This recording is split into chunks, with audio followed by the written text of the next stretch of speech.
আসসালামু আলাইকুম। Hello everyone. আশা করি সবাই অনেক বেশি ভালো আছেন। আজকে আপনাদের সামনে শেয়ার করব সবচেয়ে বেশি স্বাদে দেশি মুরগির রান্নার রেসিপিটা।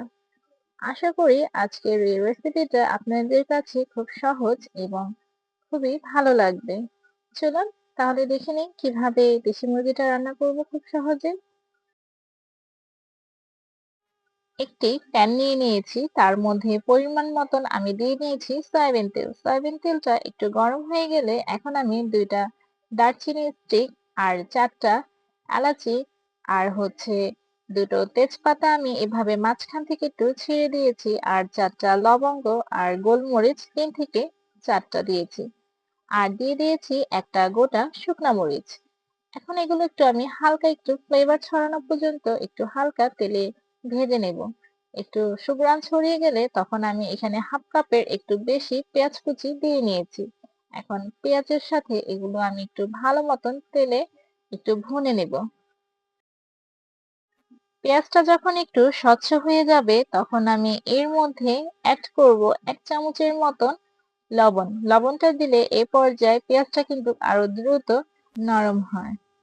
লবণটা দেওয়া হয়ে গেলে একটু আমি নেড়েচেড়ে এখন এখানে দিয়ে দিব ১ টেবিল চামচের মতন রসুন পেস্ট, তারপর হাফ চামচের মতন আদা পেস্ট। এখন আমি এগুলো আরেকটু ভালো মতন নেড়েচেড়ে ঢাকনা দিয়ে আমি আরেকটু ভেজে নিব। ঢাকনা দেওয়ার কারণ হচ্ছে এই পর্যায়ে এসে একটু ঢাকনাটা দিলে আদা রসুনের যে একটি সুন্দর সুঘ্রাণ আছে সেটা ঢাকনার ভিতরে পেঁয়াজের সাথে খুব ভালো মতন ছড়িয়ে পড়ে এবং ঘ্রাণটা খুব সুন্দর আসে।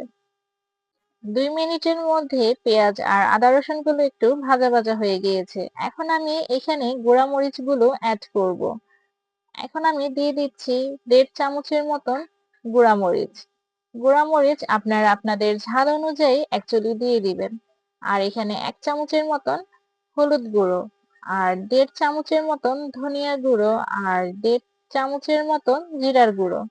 এখন এই শুকনা মসলাগুলো আমি তেলের সাথে একটু ভালো মতন ভেজে নিব। একটু হালকা ভাজা হয়ে গেলে আমি এখানে হাফ কাপের মতন পানি দিয়ে একটু কষিয়ে নিব ঢাকনা দিয়ে। তেল ওঠা পর্যন্ত আমি মসলাটা একটু নেড়েচেড়ে কষিয়ে নিব। প্রায় ২ মিনিট পর আমি মসলাটা ভালো মতন দেখে নিচ্ছি যে কষানো হয়েছে কিনা। মসলাগুলো কিন্তু ভালো মতন কষানো হয়ে গিয়েছে। এখন আমি এখানে মুরগির মাংস ভালো মতন ধুয়ে পরিষ্কার করে দিয়ে নিচ্ছি। আমি মুরগিটা স্কিন সহকারে ব্যবহার করেছি। আপনারা চাইলে স্কিন বাদ দিয়েও কিন্তু মুরগির মাংস ব্যবহার করতে পারেন। আমি এখানে ১ কেজির একটু বেশি হবে মুরগির মাংস নিয়ে নিয়েছি। এখন এগুলো আমি মসলার সাথে ভালো মতন কষিয়ে নিব। কষানোর সময় কিন্তু আমি কোনো এখানে পানি ব্যবহার করিনি, কারণ মুরগি থেকেই অনেক বেশি পানি বের হবে। এটা দিয়ে প্রায় মুরগিটা অর্ধেকের মতন কিন্তু সিদ্ধ হয়ে যাবে। এখন আমি মুরগির গায়ের পানিটা শুকানোর আগ মুহূর্ত পর্যন্ত অপেক্ষা করব। আমি মাঝে মধ্যে কিন্তু ২-১ বার ঢাকনাটা উঠিয়ে উঠিয়ে নেড়ে নিয়েছি যেন নিচে না লেগে যায়। প্রায় ১০ মিনিট পর আমি ঢাকনাটা উঠিয়ে নিচ্ছি। এরই মাঝে কিন্তু আমি ২-১ বার নেড়েচেড়ে দিয়েছিলাম। দেখুন মুরগিটা কিন্তু একদম ভালো মতন কষানো হয়ে গিয়েছে এবং তেলটাও উপরে উঠে এসেছে এবং মুরগিগুলো প্রায় ভুনা ভুনা হয়ে গিয়েছে। এখন আমি এখানে গোটা ৪টা রসুন আমি ধুয়ে পরিষ্কার করে এখানে দিয়ে দিচ্ছি। আর একটি সুন্দর সুঘ্রাণের জন্য আমি ৩টা আস্ত কাঁচামরিচ এখানে দিয়ে দিব। এখন রসুন আর কাঁচামরিচটার সাথেও আমি মুরগিগুলো আরও ২ থেকে ৩ মিনিটের মতন কষিয়ে নিব। এই রসুন আর কাঁচামরিচটা দেওয়ার কারণে কিন্তু এই দেশি মুরগির ফ্লেভারটা অন্যরকম লাগে খেতে। আপনারা একদিন ট্রাই করে দেখে নিতে পারেন যে কেমন লাগে। ২-৩ মিনিটের মধ্যে কিন্তু রসুনটাও মুরগির সাথে কষানো হয়ে গিয়েছে।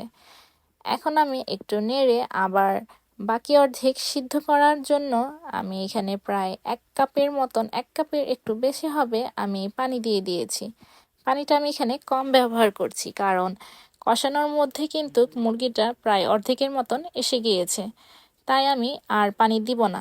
এখন আমি ১ কাপ পানি দিয়ে পানিটা যখন একটু বলক চলে আসবে তখন আমি আরেকটু নেড়েচেড়ে প্রায় মুরগিটা আমি ভুনা হওয়া পর্যন্ত অপেক্ষা করব। আরও ১০ থেকে ১৫ মিনিটের মধ্যে। এরই মধ্যে কিন্তু পুরোপুরি মাংসটা সিদ্ধ হয়ে যাবে এবং রান্নাটাও কমপ্লিট হয়ে যাবে। 5-7 মিনিট পর কিন্তু চিকেনটা কিন্তু একদম কমপ্লিট রান্না। আর চিকেনটাও কিন্তু একদম পুরোপুরি ভালো মতন সিদ্ধ হয়ে গিয়েছে, যেটা আপনারা দেখে নিশ্চয়ই বুঝতে পারছেন। আর মশলাটাও কিন্তু একদম ভালো মতন ভুনা হয়ে গিয়েছে। আমি আজকে চিকেনটা রান্নাতে ঝোল রাখবো না, একটু ভুনা ভুনাই রেখেছি। আপনারা চাইলে একটু ঝোল করেও কিন্তু রান্নাটা করে নিতে পারেন। এখন আমি মুরগির মাংসটা সার্ভ করে দেখাবো যে কেমন হয়েছে। আশা করি আজকের আমার এই মুরগি রান্নার সহজ রেসিপিটা আপনাদের সবার কাছে খুবই ভালো লেগেছে এবং আপনারা অবশ্যই এই রেসিপিটা ফলো করতে ভুলবেন না। আপনাদের যদি কোনো কিছু জানার থাকে বা কোনো মতামত থাকে তাহলে অবশ্যই আমাকে কমেন্ট বক্সে জানাতে ভুলবেন না। সবাই অনেক বেশি ভালো থাকবেন। Take care. আল্লাহ হাফিজ।